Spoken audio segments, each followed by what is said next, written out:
Amen. Sumayin niyo po ang Panginoon. At sumaiyo rin. Pasalamatan natin ang Panginoon sa pamamagitan ng misang ito, lalo na sana sa pamamagitan ng ating mabuting buhay bilang mga Kristiyano. At upang tayo maging marapat, halina't magsisimula tayo para sa ating mga kasalanan at pagkukulang. Tayo pong lahat, inaamin ko sa makapangyarihang Diyos At sa inyo, mga kapatid, na lubha ako nagkasala sa isip, sa salita at sa gawa, at sa aking pagkukulang, kaya'y sinasamo ko sa mahal na Birheng Maria, sa lahat ng mga anghel at mga banal, at sa inyo, mga kapatid, na ako'y panalangin sa Panginoong ating Diyos. Kaawaan tayo ng mapagmahal na Diyos, patawarin sa ating mga sala, at patnubayan hanggang sa buhay na walang hanggan. Amen. Panginoon, kaawaan mo kami. Panginoon, kaawaan mo kami. Kristo, kaawaan mo kami. Kristo, kaawaan mo kami. Panginoon, kaawaan mo kami. Panginoon, kaawaan mo kami. Yumuko tayo. Maaaring ibulong sa Panginoon ang ating intensyon. Isama po ang pagdasal para sa ating bayan, para sa mga tumutulong sa atin, para sa mga may sakit at mga nag-aalaga sa kanila.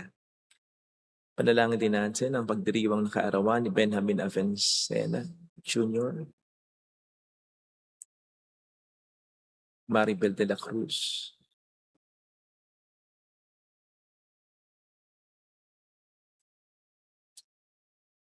Manalangin tayo.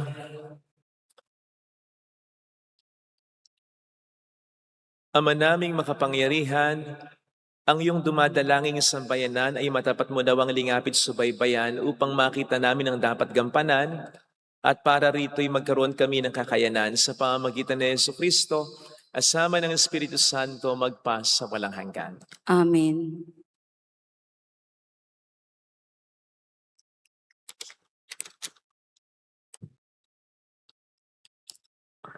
Ang salita ng Diyos mula sa unang aklat ni Samuel. Sa Ramatiam Zapon, isang maburol na lugar sa Ephraim, ay may nakatirang lalaki na Elkana ang pangalan. Siya'y anak ni Jeroham at apo ni Eliu na anak ni Toho at apo ni Zap na Efratio. Dalawa ang asawa ni Elkana, sina Ana at Penina. May mga anak si Penina, ngunit si Ana ay wala.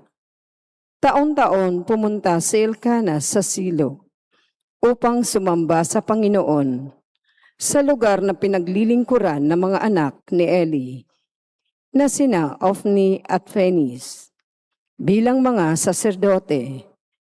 Tuwing maghahandog si Elkana, binibigyan niya ng tig-iisang bahagi si Penina at ang mga anak nito. Ngunit kay Ana, bagamat niya ay isang bahagi lamang ng handog ang ibinibigay niya, sapagkat wala itong anak. Dahil dito, lagi siyang itinutuya ng karibal. Niyang si Penina, ito'y ginagawa ni Penina taon-taon, tuwing pupunta sila sa bahay ng Panginoon. Labis naman itong dinaramdam ni Ana, anupat naiiyak siya at hindi makakain. Kaya't nilalapitan siya ni Elkana at tinatanong, Ana, bakit umiiyak ka na naman? Ayaw mong kumain. Bakit ba ganyan? Mahalaga ba sa iyo ang 10 anak kaysa akin? Ang salita ng Diyos. Salamat sa Diyos. Maghahandog ako sa Diyos ng pagpupuri malugod. Maghahandog ako sa Diyos ng pagpupuring malugod. Sa Diyos ko'y Panginoon, anong aking ihahandog? Sa lahat ng kabutihan na sa akin ay kaloob. Ang handog ko sa dambana ay inumin na masarap, bilang aking pagkilala sa ginawang pagliligtas. Maghahandog ako sa Diyos ng pagpupuring malugod. Sa tuwinang magtitipon ang lahat ng kanyang hirang, Ang anumang pangako ay doon ko ibibigay. Masakit sa kalooban ng puon kong may papanaw. Kahit ito ay isa, labis siyang magdaramdam. Maghahandog ako sa Diyos ng pagpupuring malugod. Kapag sama-sama ang lahat ng inyong hirang, sa templo sa Jerusalem ay doon ko ibibigay. Ang anumang pangako kung ikaw sa iyo ay binibitiwan. Maghahandog ako sa Diyos ng pagpupuring malugod.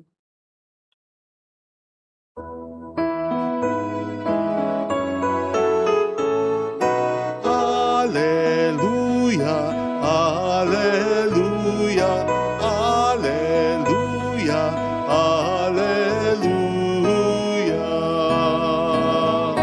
Alleluia, alleluia, alleluia, alleluia. Sumainyo ang Panginoon. At sumaiyo rin. Ang mabuting balita ng Panginoon ayon kay San Marcos. Papuri sa iyo, Panginoon. Pagkatapos dakpin si Juan, si Jesus ay nagtungo sa Galilea at ipinangaral ang mabuting balitang mula sa Diyos. Dumating na ang takdang panahon at malapit na ang paghahari ng Diyos. Pag-isihan niyo talikdan ang inyong mga kasalanan at maniwala kayo sa mabuting balitang ito. Samantalang naglalakad si Jesus sa tabi ng lawa ng Galilea, nakita niya ang magkapatid na Simon at Andres na naghahagis ng lambat. Sila'y mga mangingisda. Sinabi ni Jesus, "Sumama kayo sa akin at kayo gagawin kong mamalakaya ng tao." Pagdakay iniwan nila ang kanilang lambat at sumunod sa kaniya. Nagpatuloy siya ng paglalakad at sa di kalayuan ay nakita naman niya ang magkakapatid na Santiago at Juan, mga anak ni Zebedeo. Sila'y nasa kanilang bangka at naghahayuman ng mga lambat. Tinawag din sila ni Jesus at sumunod naman sa kaniya. Iniwan nila sa bangka ang kanilang ama kasama ng mga taong upahan. Mga kapatid, ang mabuting balita ng ating Panginoon. Pinupuri ka namin, Panginoong Hesukristo. Welcome sa Our Lady of Lazaret, Quasay Parish, kung saan ayos lang pong umiyak. At samahan tayo ng mahal ay nasa pag-iyak at sa pagdarasal upang maging maayos ang lahat. Level up. Ano nga bang ibig sabihin nito? At papaano nga po ba natin masasabi na nakapag-level up na talaga tayo? Well, ang pag-level up, mga kapatid, ay hindi naman necessarily doing new things. Madalas, ang ibig sabihin ng level up o pagtaas ng antas o ng kalidad, doing the same things, only better. Better than yesterday, better than last week, better than last month, better than last year, basta better than before. Sapagkat maraming mga bagay sa ating buhay na mahalaga at hindi dapat baguhin. Kailangan lamang natin pagbutihin. Yan po ang makikita natin sa ebanghelyong narinig natin. Ang pag-level up ng mga disipulo ni Kristo. Tinawag ni Kristo ang kanyang mga disipulo habang nagtatrabaho ang mga ito, naghahanap buhay. By the way, huwag po nating iisiping mahirap lang ang mga disipulo, ha? Boom na boom ang hanap buhay ng mga mangingisda noon. Kaya kahit papaano stable po ang mga ito. So wag nating iisiping sumama sila kay Kristo para mas magkapera. Besides, Kung gusto nilang mas magkapera, bakit nila iiwan kung ano meron na sila?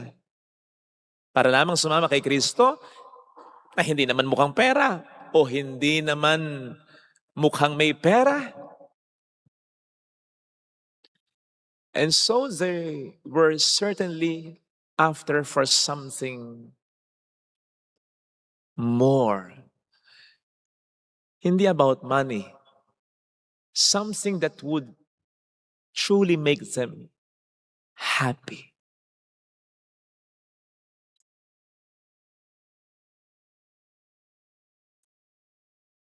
At papaano ni Kristo ito ibinigay sa kanila? Pinaiwan ba ni Kristo talaga ang hanap buhay nila? Pinaiwan ba talaga ni Kristo sa kanila ang pamilya nila? I don't think so. Gayon pa rin ang gagawin nila. Mamalakaya pa rin sila. Pero hindi na ng isda, kundi ng tao na.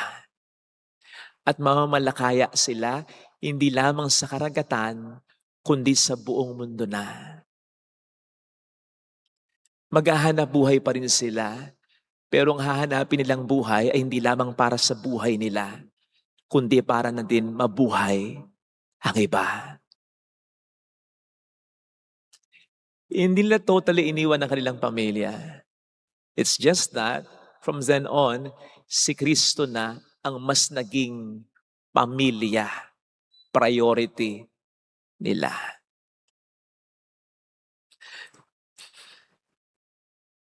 So ito'y pagpapakita para sa atin mga kapatid, na upang i-level up ang buhay natin, hindi natin dapat baguhin ang mga mahalagang bagay sa buhay natin. Kinakailangan lamang nating pagbutihin. Lawyer ka na, doktor ka na, pari ka na, madre ka na. Kung yan naman ay bukal sa loob mo at align sa talento mo, okay na yan. Asawa mo na siya, magulang mo na siya, anak mo na siya, kapatid mo na siya, mas okay na okay yan. Inilagay ka ng Panginoon dyan. Hindi mo kinakailangan iwanan yan. Hindi mo kinakailangan baguhin yan.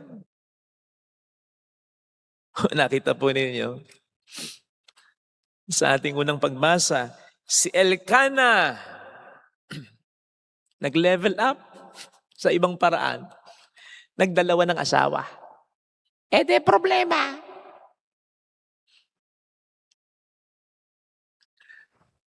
Kahit nababasa natin sa Biblia yung mga nagkakaroon ng maraming kinasama asawa, hindi ibig sabihin nun ini-endorse ng Diyos to, ha? Walang ibang in-endorse at sinuutos ang Diyos, kundi ang pag-aasawa ng isang lalaki at isang babae para sa isa't isa. It's just that ang Biblia ay parang newspaper. Ibinabalita ang mga pangyayari, pero when we say pangyayari, hindi lang yung magandang pangyayari, kundi pati na yung mga pangit na pangyayari. At kung mapapansin po ninyo, yung mga lalaki o yung pamilya na maraming mga kinasama, nagkaroon ng maraming problema. Si Abraham, nagkaroon siya ng problema. In fact, hanggang ngayon, problema natin yung naging problema niya. Kung bakit nagkawatak-watak ang maraming tao. Anyway, so, ang pag-level up, kung nasa saan tayo, kung anong meron tayo, kung anong kaya natin, lalo na kung ito'y naaayon sa kalooban ng Panginoon natin, okay yan. Pagbutihin lang natin. Sa papaanong paraan natin mapapagbuti, include natin bilang pangunahin o main character si Jesus sa buhay natin. Sumunod tayo sa Kanya.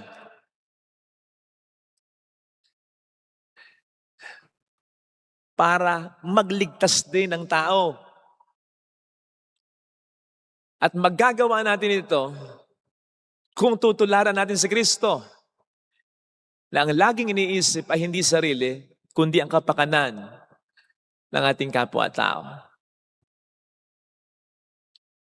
ibigay natin lagi ang best natin. Higit pa sa inaasahan sa atin. Higit pa sa kung ano ang binayad sa atin. Kanina bago magmisa, nag-usap kami ng ating sekretarya, si Ate Cynthia, tungkol sa ikakasal mamaya. Meron tayong church worker na ikakasal natin. Ang unang napag-usapan, ritual lang, walang misa. Sabi namin kanina, bigyan na natin ng misa. Pagmartsahin na natin. Pagbutihin na natin. Sabi niya, okay lang sa'yo. Pagod ka. May meetings ka pa. Sabi ko, okay lang. Ang kasal, minsan lang mangyayari yan. At para mainggan niya, ang marami pang hindi kasal, for them to realize, hindi kinakailangang mahal ang pagkapakasal.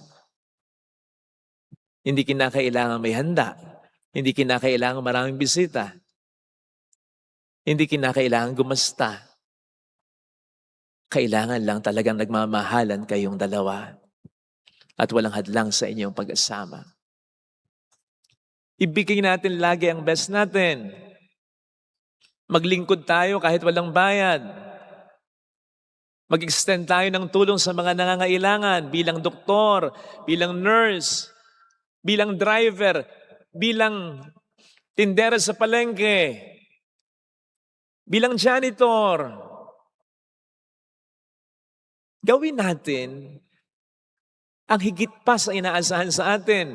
Lalo pat kung ito'y makatutulong sa kapwa natin, maging mapagkumbaba, marespeto, patas, approachable, madaling lapitan. Bilang magulang, bilang asawa, bilang kapatid, bilang anak, mas maging expressive at thoughtful sa mga taong sa atin ay mahalaga. Mas mag-alat ng quality time. To understand more. To feel more. To care more. To love more.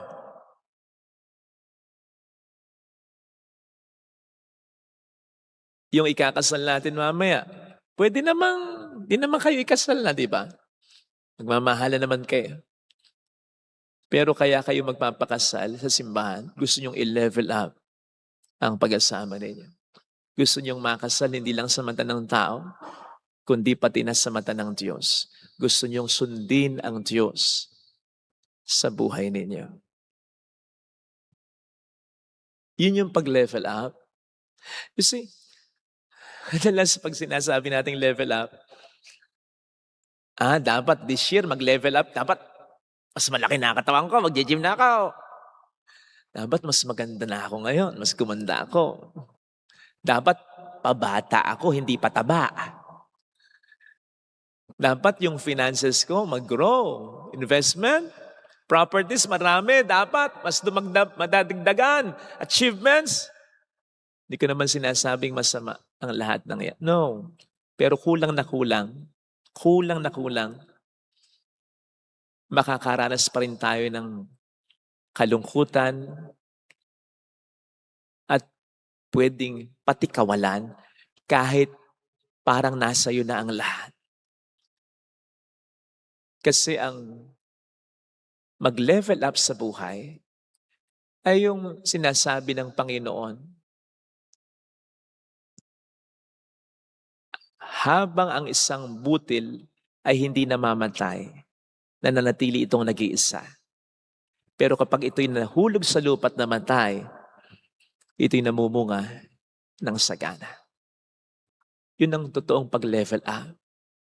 At yun ang inaalok ng Panginoon sa ating lahat. Sabi niya, so that my joy may be in you and your joy may be complete. Para maging kompleto ang kaligayahan niyo. Sumunod kayo sa akin sa inuutos ko. Gayahin niyo ako. Deny yourself. Live more for others than for yourselves. Sana, huwag nating pakinggan ang offer ng demonyo. Gawin mo ito, dapat meron ka nito.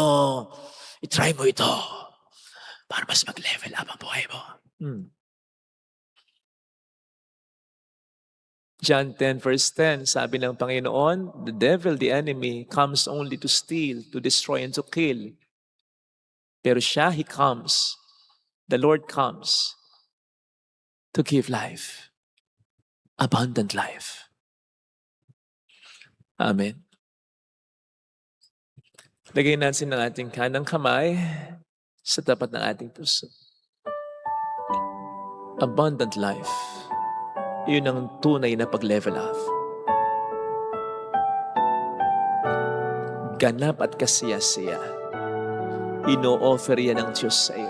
Mabuhay ka, wag lang para sa sarili mo. Alam kong may magagawa ang Diyos. You don't have to try new things. Sometimes, you just have to be better at things. Become a better husband, better wife, better son, better daughter, better priest, better lawyer, better nun.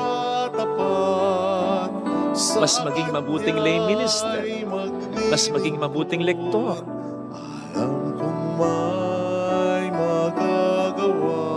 Ang Diyos, ile-level up niya ang buhay mo. Alam kong di ringgin ng Diyos ang samo ko, mas magiging iba ang kaligayahan mo. Mas mararamdaman mo ang identity mo bilang anak ng Diyos. Alam kong di ringgin ng Diyos ang samo ko. Gusto kanyang bigyan ng mga blessings na mas makapagpapasaya sa'yo kung ako'y magtatapa.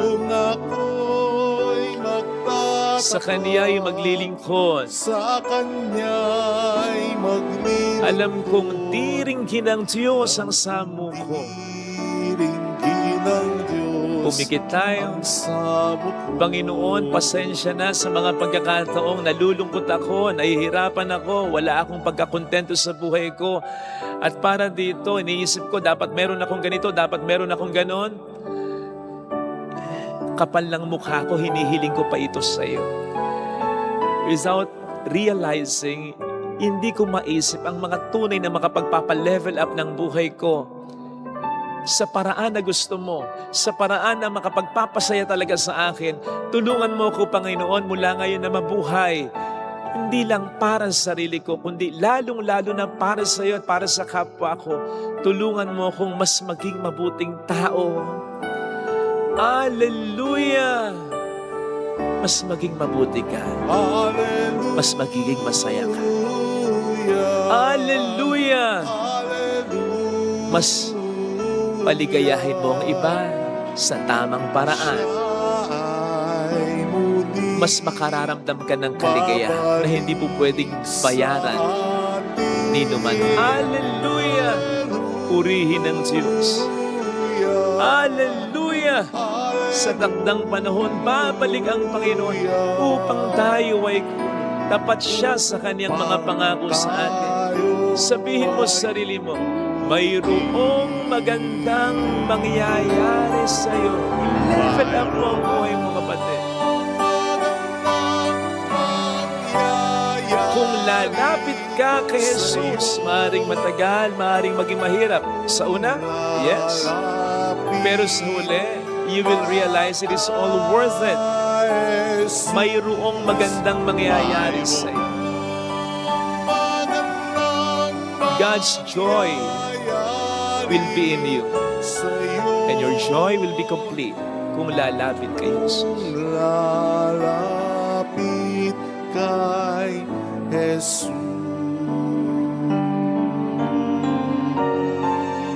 Papuri sa Ama at sa Anak at sa Espiritu Santo.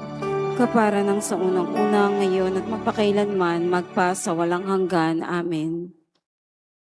Pag-aalay.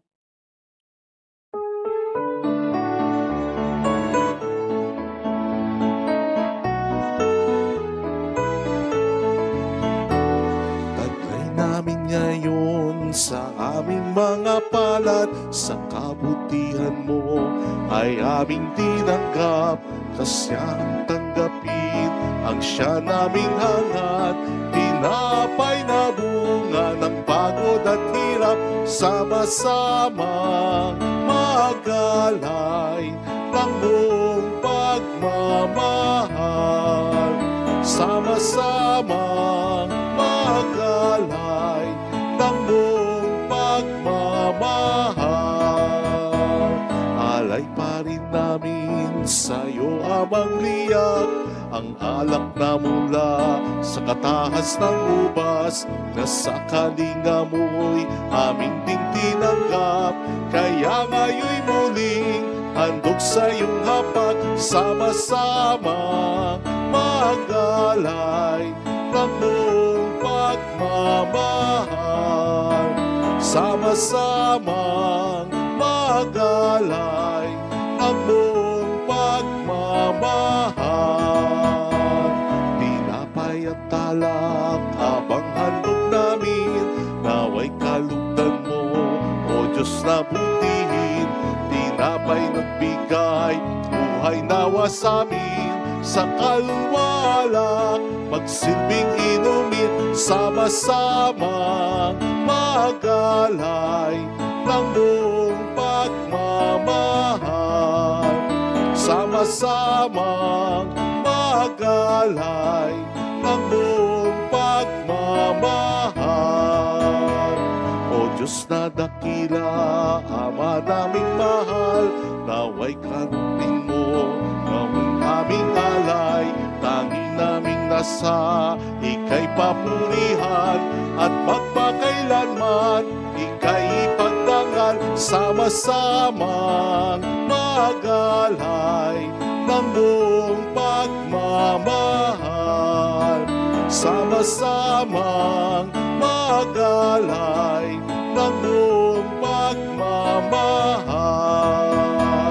Taglay namin ngayon sa aming mga palat, sa kabutihan mo ay aming tinanggap, kasyang tanggapin ang siya naming hangat. Tinapay na bunga ng pagod at hirap, sama-samang magalay ng buong pagmamahal. Sama-samang magalay ng buong pagmamahal. Sama-samang magalay ng buong pagmamahal. Manalangin tayo, pang ating handog ay maging kalugod-lugod sa Diyos Amang makapangyarihan. Tanggapin nawa ng Panginoon itong paghahain sa iyong mga kamay sa kapurihan niya at karangalan sa ating kapakinabangan at sa buong sambayanan niyang banal. Ama naming lumikha, ang paghahaing ito ng iyong sambayanan ay iyong marapatin ngayong pangunlakan. Pakundangan dito, mapasa amin nawa ang iyong kabanalan, at ang masugit naming dalangin ay iyong pagbigyan sa pamamagitan ni Jesucristo, kasama ang Espiritu Santo magpasa walang hanggan. Amen. Sumainyo ang Panginoon. At sumaiyo Itaas rin. sa Diyos ang inyong puso at diwa. Itinaas na namin sa Panginoon. Pasalamatan ang Panginoong ating Diyos. Marapat na siya ay pasalamatan. Ama naming makapangyarihan, tunay nga pong marapat na ikaw ay aming pasalamatan sa pamamagitan ni Jesucristo na aming Panginoon. Lubhang nabagbag ang kanyang loob sa pagkakamali ng tao sa sansinukob, kaya't minabuti niyang siya ipanganak ng Birhen bukod mong pinagpala sa babaeng lahat. Sa labi ng ibing kamatayan kami ay inagaw ng namatay mong anak. Sa pagkabuhay niya kami kanyang binuhay upang kaugnayan namin sa iyo wag magwakas. Kaya kaisa ng mga anghel na nagsiawit ng papuri sa iyo ng walang humpay sa kalangitan, kami nagbubunyi sa iyong kadakilaan. Santo, Santo, Santo, Panginoong Diyos ng mga hukbo, napupuno ang langit at lupa ng kadakilaan mo, o sana sa kaitaasan. Pinagpala ang naparirito sa ngalan ng Panginoon, o sana sa kaitaasan. Ama naming banal, ikaw ang bukhal ng tanang kabanalan. Kaya't sa pamamagitan po ng iyong Espiritu, gawin mong banal ang mga kaloob na ito, upang para sa amin ay maging katawan at dugo ng aming Panginoong Hesukristo. Bago niya pinagtiis ang kusang loob na maging handog, hinawakan niya ang tinapay, pinasalamatan kaniya, pinaghati-hati niya iyon, niabot sa kaniyang mga alagad at sinabi, "Tanggapin ninyong lahat ito at kanin. Ito ang aking katawan na ihahandog para sa inyo."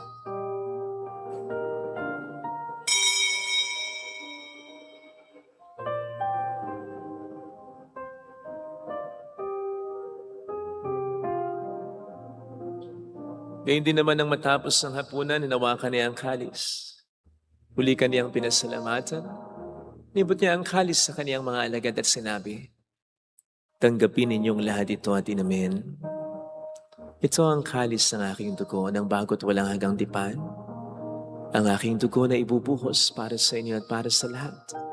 Sa ikapagkapatawad ng mga kasalanan, gawin niyo ito sa pag-alala sa akin."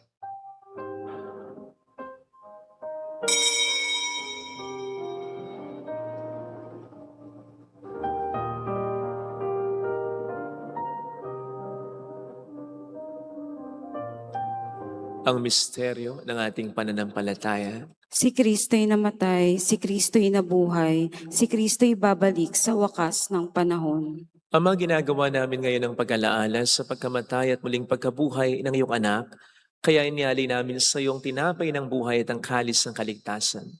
Kami nagpapasalamat dahil kami iyong minarapat at tumayo sa harap mo para maglingkod sa iyo. Sinasamo namin kami na magsasalo sa katawan at dugo ni Kristo ay mabuklod sa pagkakaisa sa pamamagitan ng Espiritu Santo. Ama, lingapin mo ang iyong simbahang laganap sa buong daigdig. Puspusin mo po kami sa pag-ibig. Kaisa ni Leon na aming Papa, ni Janice na aming Obispo at ang Tanang Kaparian. Alalahanin mo po ang mga kapatid naming nahimlay na may pag-asang sila'y muling mabubuhay, lalo na po ang aming mga ipagdarasal. Saglit nating ipagdasal ang ating mga kakilalang yumaong. Sa amin na Joyce, Silito Persico Diosa, Miguel Arsenio Cel, Emen, Goring, Dionga Maria Jose Arelito Ergso, Ada Dante, Benjamin Nelly, Oreo Isca, Alfredo Mark Ricky, Sally, Benjamin Jr., Carmela, Larry, Rodolfo, Alan, Remy, gayon din ang lahat ng mga pumanaw. Kaawaan mo sila at patuloyin sa iyong kaliwanagan. Kaawaan mo at pagingtapatin kaming lahat na makasalo sa iyong buhay na walang wakas. Kaysa ang mahal na Birhen ng Lazaret, ang ina ng Diyos, isanusay ang kabiyak ng kanyang puso. Lahat ng mga banal na namuhay dito sa daigdig ng kalugod-lugod sa iyo.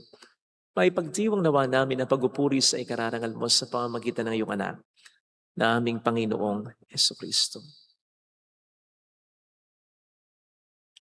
Sa pamamagitan ni Kristo, kasama niya at sa Kanya, ang lahat ng parangal papuri ay sa iyo, Diyos amang makapangyarihan, kasama ang Espiritu Santo, magpasawalang hanggan.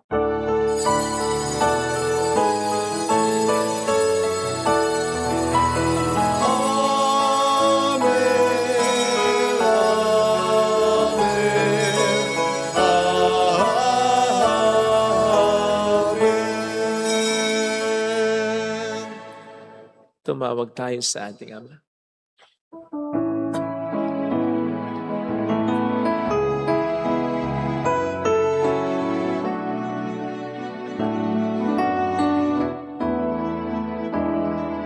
Ama namin, sumasalangit ka, sambahin ang ngalan mo,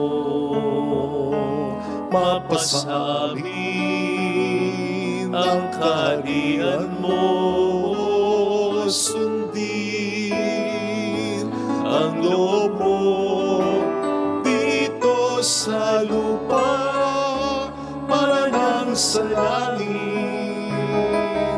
Bigyan mo kami ngayon ng aming kakanin sa araw, at patawarin mo kami sa aming mga sala, para ng pagpapatawad namin sa nagkakasala sa amin.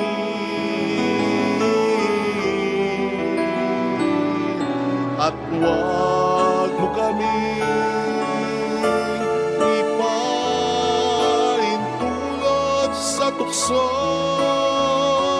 at iadya mo kami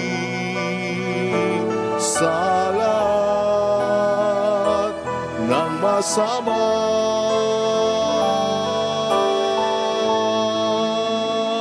Iniling namin kami adya sa lahat ng masama, pagkalooban ng kapayapaan na araw-araw, iligtas sa kasalanan, samantalang aming pinaghahandaan ang kilang araw ng pagpapahayag ng tagapagligtas naming si Heso Kristo. Sapagkat iyo ang kaharian, ang kapangyarihan at ang kapurihan, magpakailanman. Amen. Panginoong Heso Kristo, sinabi mo noon, sinasabi mo rin sa amin ngayon, kapayapaan ang iniiwan ko sa inyo, ang aking kapayapaan ang binibigay ko. Tunghayin mong aming pananampalataya, wag ang aming pagkakasala. Pagkalooban mo kami ng kapayapaan at pagkakaisa sa iyong kalooban, kasama ang Espiritu Santo magpa sa walang hanggan. Amen. Ang kapayapaan ng Panginoon ay sumainyo daw ang lahat. At sumaiyo rin. Magbigayan tayo ng kapayapaan sa isa't isa. Peace be with you. Kapayapaan. Kordero ng Diyos na nag-aalis ng mga kasalanan ng sanlibutan, maawa ka sa amin. Kordero ng Diyos na nag-aalis ng mga kasalanan ng sanlibutan, maawa ka sa amin. Kordero ng Diyos na nag-aalis ng mga kasalanan ng sanlibutan, ipagkaloob mo sa amin ang kapayapaan.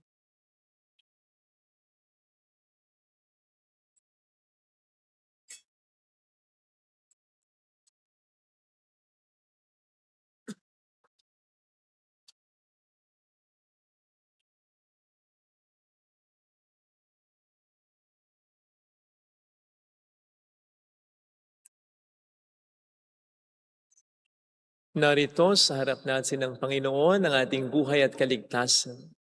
Mga palad tayong inaanyayahan. Panginoon, hindi ako karapat-dapat na magpatuloy sa iyo, ngunit sa isang salita mo lamang ay gagaling na ako.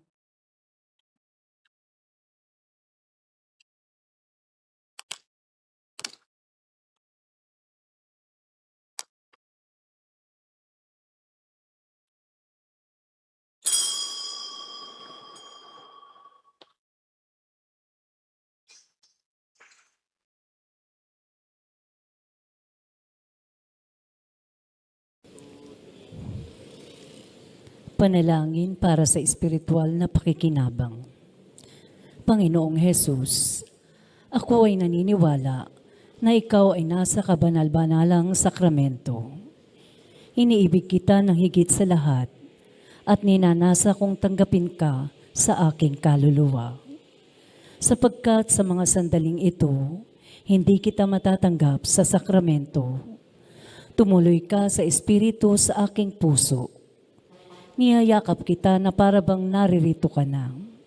Inaalay ko ng buong buo ang aking sarili sa iyo. Huwag mong hayaang mawalay ako sa iyo. Amen.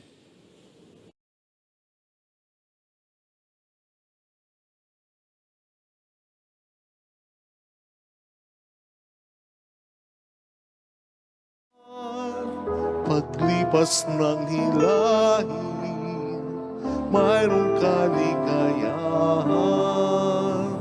Ito naroon sa dagat, itulak man ang hangin, hindi makalampas, sapagkat mabuhangin, kahit may suliranin, away dumarating din, upang ito'y batiin na, ito'y ating lutasin.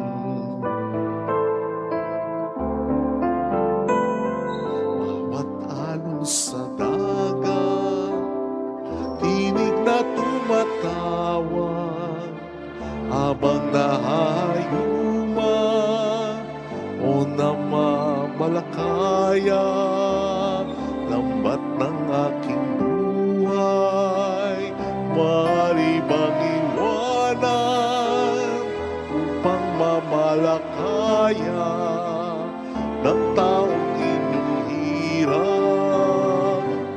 Umayo ka sa laot ng aking karagatan.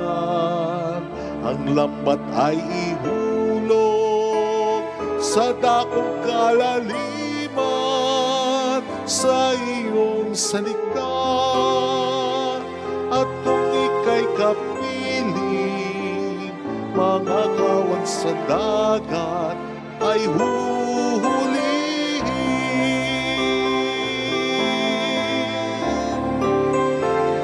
Bawat alon sa dagat, tinig na tumatawag, habang naghahayuma o namamalakaya.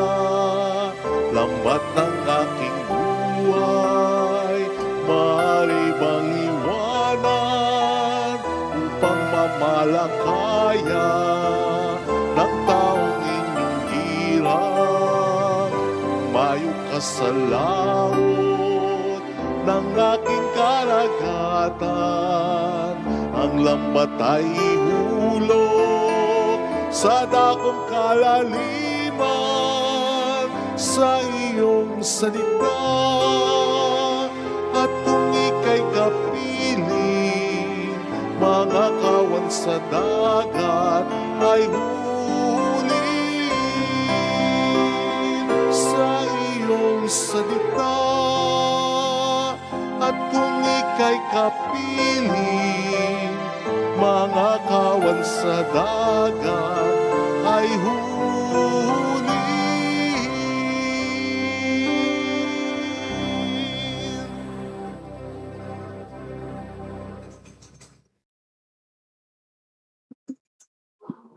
Manalangin tayo.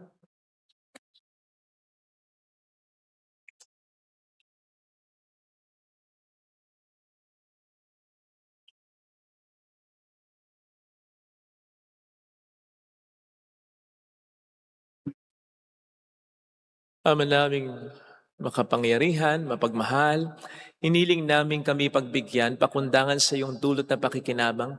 Ipagkaloob mong ikaw ay aming paglingkuran sa pamumuhay namin sa parang iyong kinalulugdan, sa pamamagitan ni Jesucristo. Kasamang Espiritu Santo magpas sa walang hanggan. Amen. Holy God, Holy Mighty One, Holy Immortal One. Have mercy on us and on the whole world. Holy Gods, Holy Mighty One, Holy Immortal One. Have mercy on us and on the whole world. Holy Gods, Holy Mighty One, Holy Immortal One. Have mercy on us and on the whole world. Jesus, King of Mercy, We trust in you. alalahanin, Alalahanin, O mahal na Birhen ng Lasalet, ina ng pag-asa, ikaw ang nagpaalala sa aming magbalik loob sa Ama. Ito ang nagpapatunay na ang kagandahang loob mo'y nanatiling busilak sa pag-aaruga mo sa amin, tungkulin mo'y tinupad. Sa paanan ni Kristo'y itinuring mo kaming mga tunay mong anak, kaya ninais mong isa'y huwag mapahamak. Maging sa iyong walang tigil na pananalangin, pati luhay pumatak. Huwag namang mawala ng saysay ang iyong paghihirap.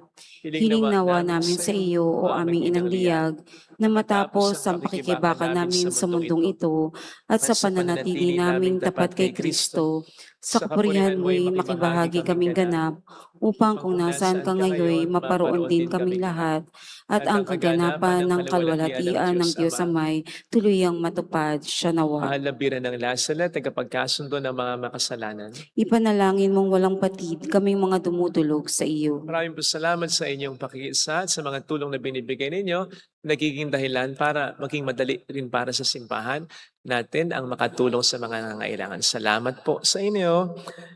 Sumainyo ang Panginoon. At sumaiyo rin. Palain kayo kasama ang ating pamilya ng mapagmahal na Diyos, ng Ama at ng Anak, ng Espiritu Santo. Amen. Humayo tayong nagle-level up ang buhay kasama si Kristo. Salamat sa Diyos.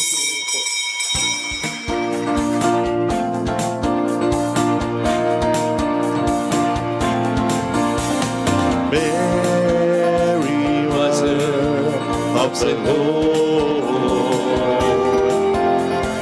hear the prayer we sing to you. Let your tears sip in our minds and hearts as once they fell at La Salle. Tell your people how to live again. Tell your people how to sing again. Tell your people how to dance again. Tell your people how to pray again. Mary, Mother of the Lord, here's a prayer we sing to you. Let your tears sip in our minds and hearts as once they fell at La Salle. Ito, ilagay natin sa aisle. Di ba ikakasal? Lagay natin ito sa aisle para may gayak sa aisle.